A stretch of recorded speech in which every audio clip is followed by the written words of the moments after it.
بسم اللہ الرحمن الرحیم۔ گرامی قدر ناظرین، قسمت دیکھنی ہے تو حضرت حسین رضی اللہ تعالیٰ عنہ کی دیکھیں۔ آپ نواسہ رسول، جگر گوشہ فاطمہ، حضرت علی کرم اللہ وجہہ کے فرزند ہے۔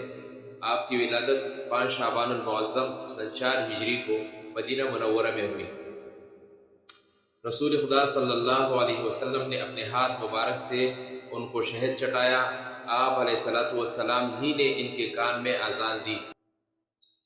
آپ کا نام گرامی حضرت حسین رضی اللہ تعالیٰ عنہ بھی رسول خدا صلی اللہ علیہ وسلم نے رکھا۔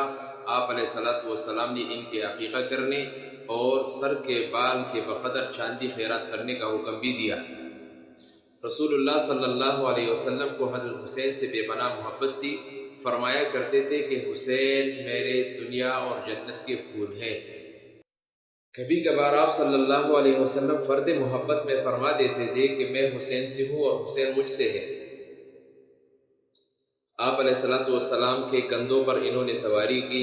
آپ علیہ السلام ان حضرات سے بے انتہا محبت فرماتے تھے، ان کو چومتے تھے، گود میں اٹھاتے تھے اور ان سے پیار کرتے تھے۔ سیدنا حسین رضی اللہ تعالیٰ عنہ نے آغوش نبوت میں پرورش پائی۔